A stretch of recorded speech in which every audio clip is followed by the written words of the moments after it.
Speaking of YouTube Yeah. comedy skits and low budgets and people that make it work, what did you see at the cinema, my friends?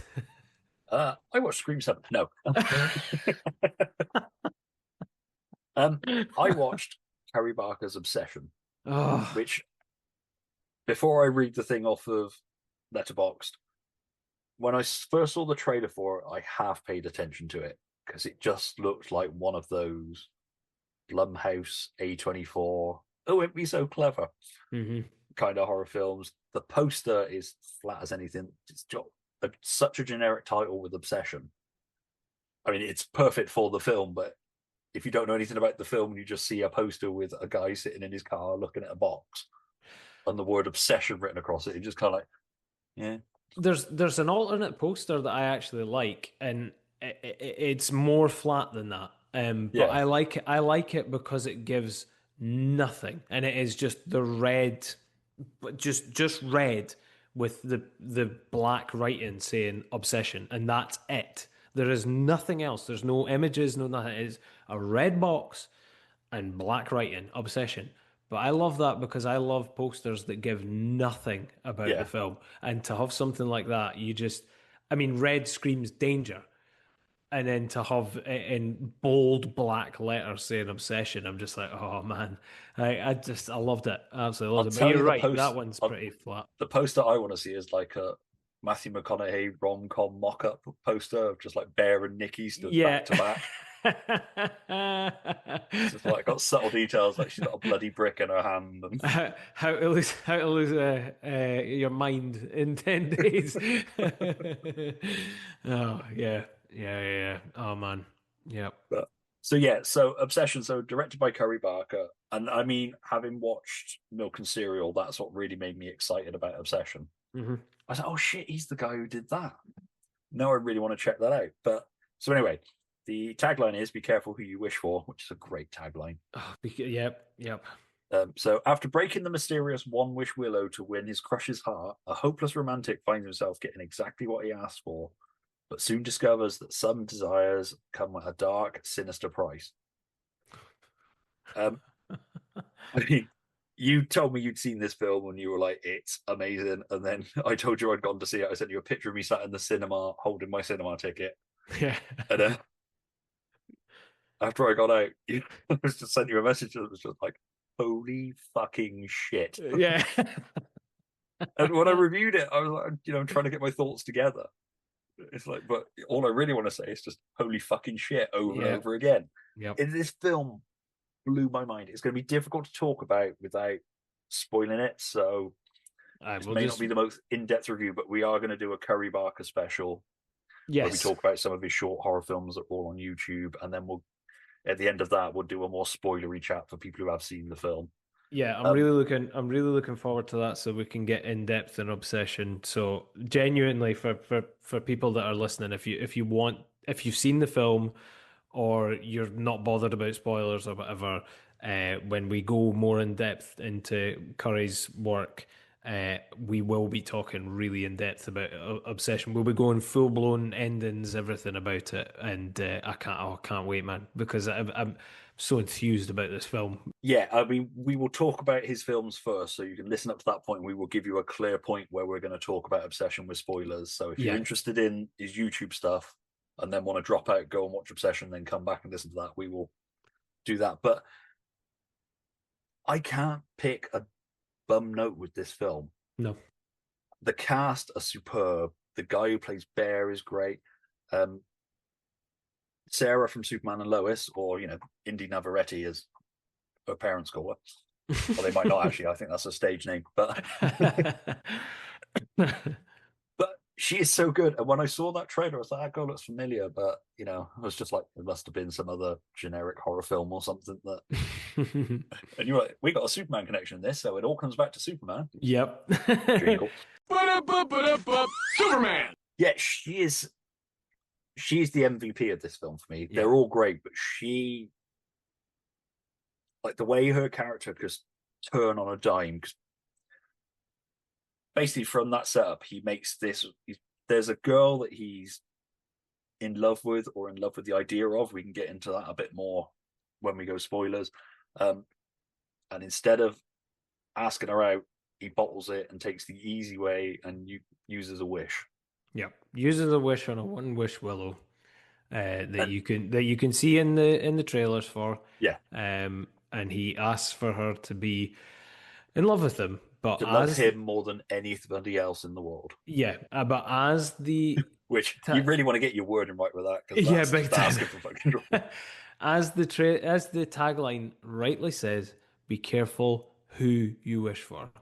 I think that the trailers for this didn't do it a massive service, but also did because it Yeah. didn't give away anything about the film.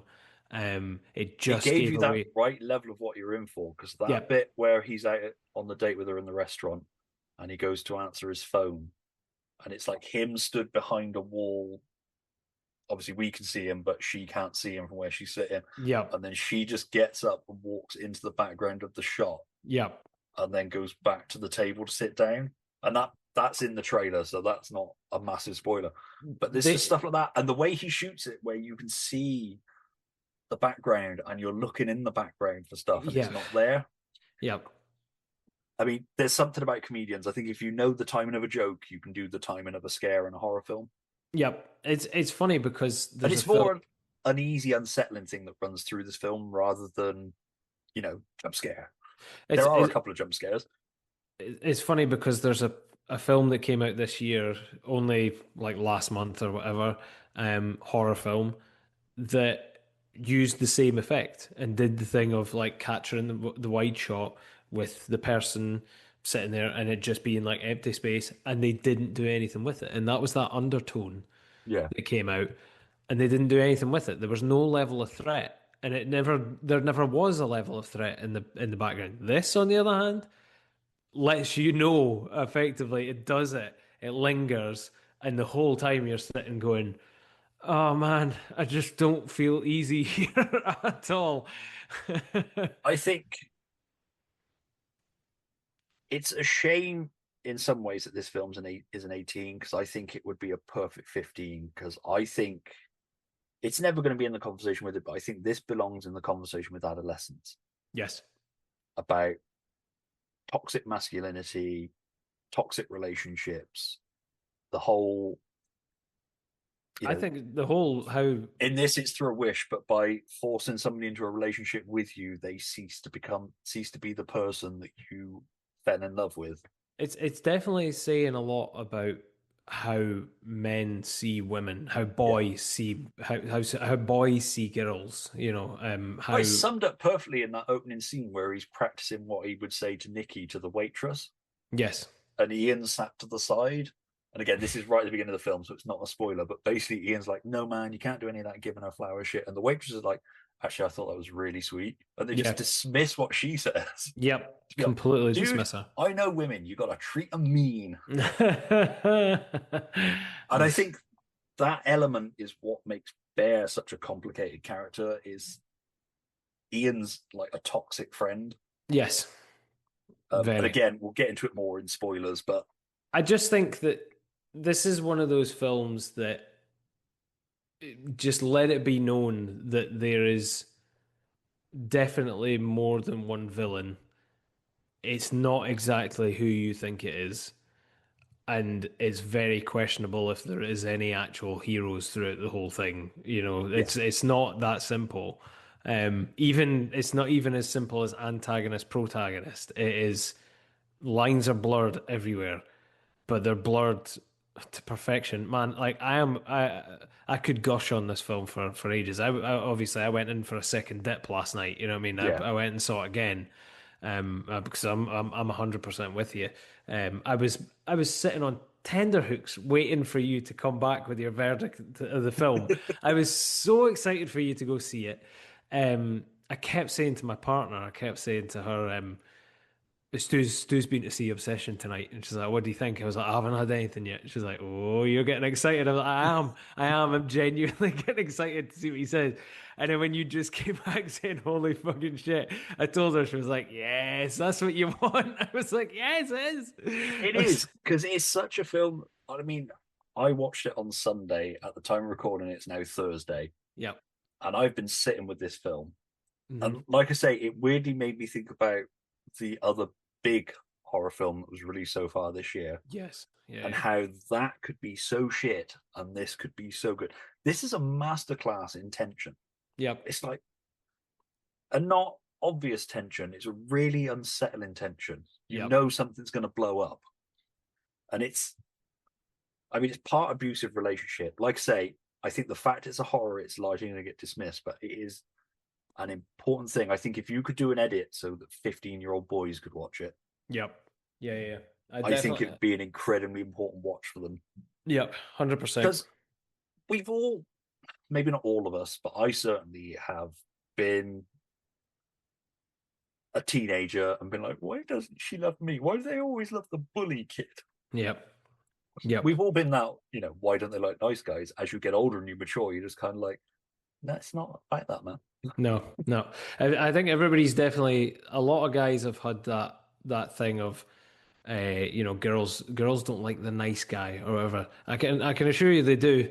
They Yeah. really do. I've said it before as well. It's because we've been raised on these romantic comedies that when Yeah, you actually watch them are actually incredibly fucking toxic. yeah. They're also exceedingly misogynistic. It's Yeah. unbelievable. But I also find And it. don't get me wrong, I love the good ones still, but Oh yeah, yeah, yeah. But I find I always find it hilarious that the guys that point out that they're the nice guys, you're like, you're saying that about yourself, that you're the nice guy.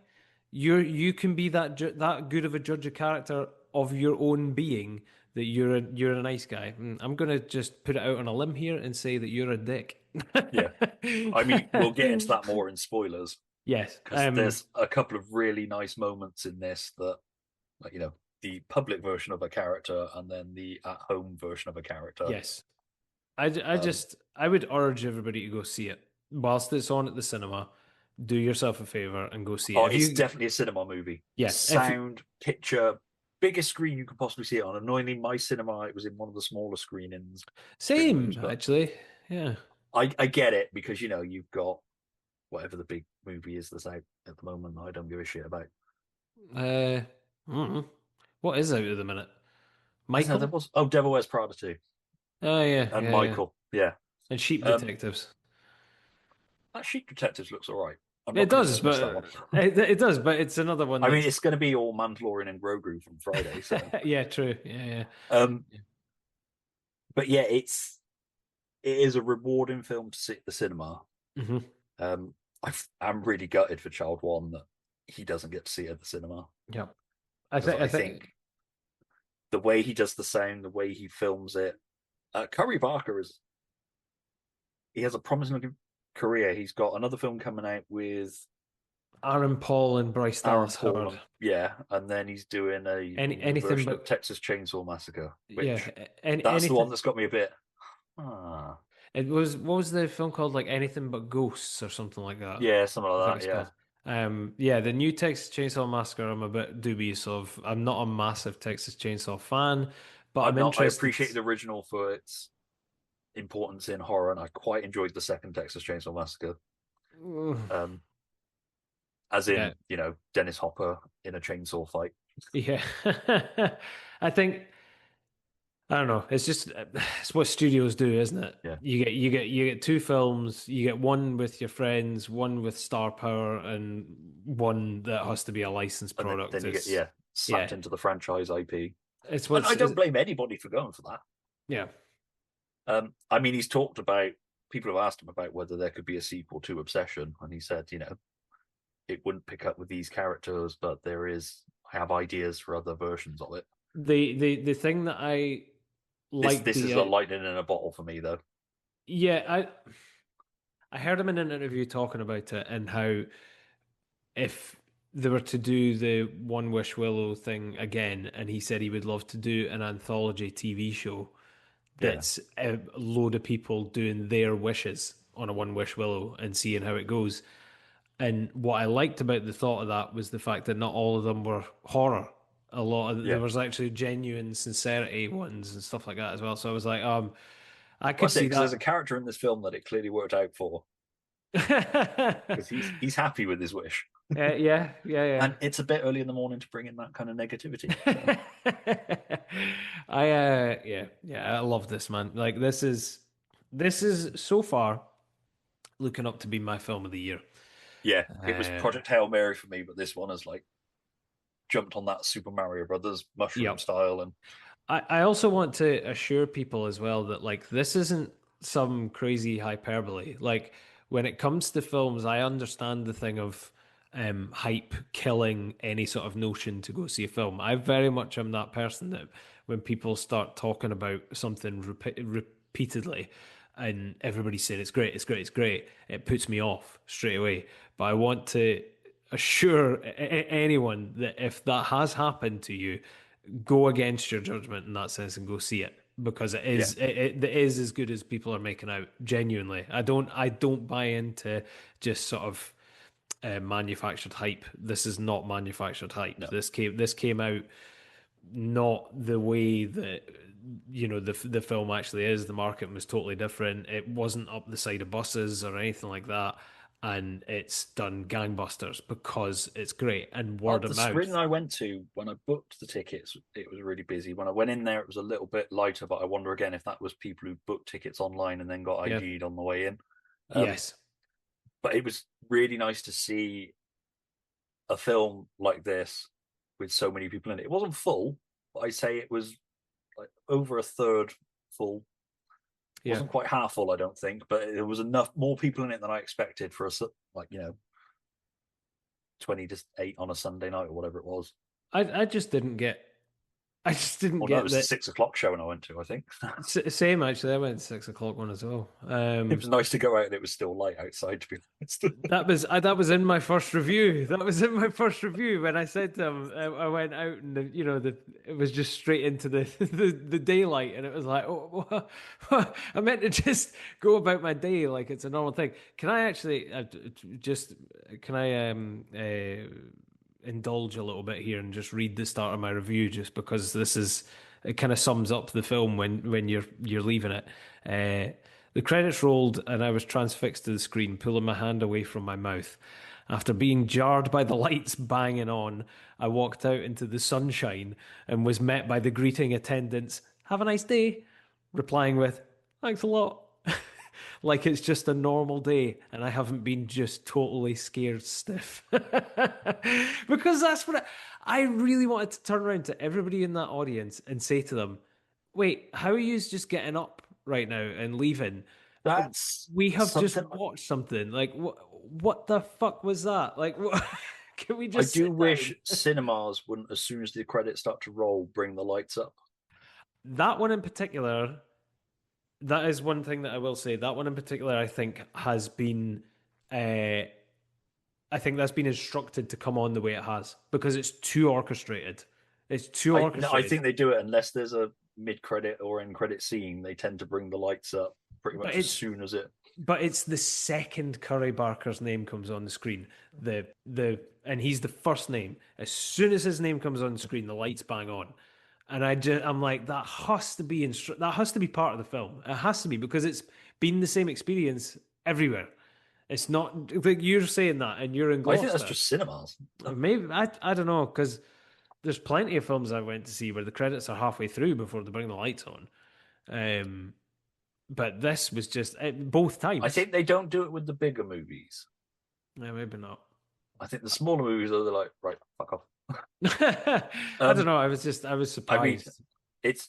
I do think it's kind of a shame that attendant didn't know what you'd gone to see, so she could have gone, "Have a nice day." Stay. And you just be like, "What?" It was Properly funny. shit you up before you leave. I know exactly. It's funny because the two attendants that I saw on both times, the two people that I bought the ticket off of, the both times. The first one, the guy was going to go see it on the Sunday, and he was super excited, and I wanted to. I actually saw him the second time I went. I wanted to say to him, "Did you go see it?" But he was busy, and I got his colleague who said to me, I've been seeing people coming in and out all week. Can I just ask you, is this any good? And I said, you picked the right guy because this is my second viewing. She You was went, like, no, all it's right. fucking shite. Yeah, exactly. Fucking shite. I would love to Um, see it again, but it's having the time, unfortunately. yes. I think it's only on until like Friday or Yeah, something. So it's one I can see going quick. Although, if it's been busy enough, they might keep it around for a little bit longer. I reckon this is one that they'll play in like like horror film festival things or like of an evening, like a I don't know, like oh it's a murder club or whatever, and Yeah. they play horror films. Do you know the only reason I say that is because there's a horror film group in Dundee that works out of a local cinema in the Contemporary Arts Centre, and they're called the Dun Dead uh, horror festival, and I could see them putting that on and doing that, and maybe like asking, uh, somebody involved with the film to come and sit in on it or something like that. Yeah. Um, but yeah, I could see stuff like that, like screenings like that going on in the future. But yeah, I think this is definitely on its way out soon. Being a smaller thing, just being a Blumhouse thing as well. Blumhouse films don't seem to last long in the cinema. Even your It's Conjuring films and stuff are only the on for money like a spent week. compared to money it's got to have made. Yeah, it's I think this unbelievable. film is going to be a smashing success. It was Um, 750K, uh, and it's made over like 18 million or yeah, something. Like crazy, crazy. that's it. It's never going to be like, 600 million, but it's for a horror film that is an 18 certificate. Yeah. That's really impressive. In case anybody was in doubt, um, I mean, it's a Binnett for me, and I think it's a Binnett for you. It's a buy it. No. It's a buy it. It's buy the prestige fucking deluxe box set with. Mate, I I mean, you've said already been buying merch. exactly. I said to you, I've bought You've been merch. paying postage from the States to get your merch. I did, yeah. I paid premium postage. My God, I saw the amount of how much it was and went, fuck it. Just bought it anyway. We might have Um, to talk about things like that in the future and maybe, yeah, bundle it together and then post it yeah. on. I did. It wasn't until, to be fair, the only reason I got it was because it's a birthday present. So Yeah. like it was offered as a birthday present. When I said what it was my mum actually. She said, "Oh, I'll buy them for you for your birthday." I was like, "Oh, cool." That's fine. You don't have to convince me twice. We should um, get slapped with one of those little customs cards. It's like, yeah, you have to pay exactly. us £175 or we're not going to give you your parcel. The I will say for everybody as well that the soundtrack is phenomenal. Like the score for it is phenomenal, and the vinyl for that looks great. I've It's not an listened to it in isolation yet. I'm kind of afraid to. Not in a, oh I think it will shit me up. In a, is it going to play as well on its own as it did with the film? Because again, seeing it in the cinema with a cinema sound system, it was a yes. complete package. Um, There's an ending scene in particular where the score goes absolutely nuts, and I loved it. I absolutely loved it. Second time viewing as well, I was actually had a big massive smile on my face. Like I did for most of that film actually on second viewing. The first time I was shocked because I've never been as terrified in a film in a long, long time. But the second time I couldn't stop smiling. Like yeah. it was so good, so good. As we did it with Hokum, there is one scene that is gory, but it's not nasty gory, and it's very quick. What in Obsession?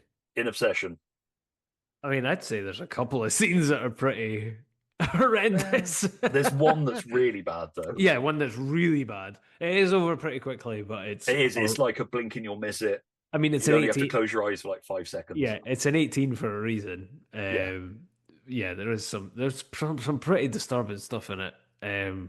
There's some yeah, there's some. We'll get into it. We'll get into spoiler territory. So if you're interested in that, we will be doing as Stu already said, but I will reiterate, and we'll reiterate at the end of the episode as well that we are doing a Curry Barker special where we're speaking about short films, milk and cereal, and we'll go into a spoiler chat about Obsession, yeah. and we'll really get into it. So you can you can count on us to cover every aspect of that film, forwards and backwards. Any opportunity to talk about it now, that's it. Like I am That's it. full blown obsessed. Every pun intended. We're a little bit obsessed. Yeah, oh yeah, big time. Big time.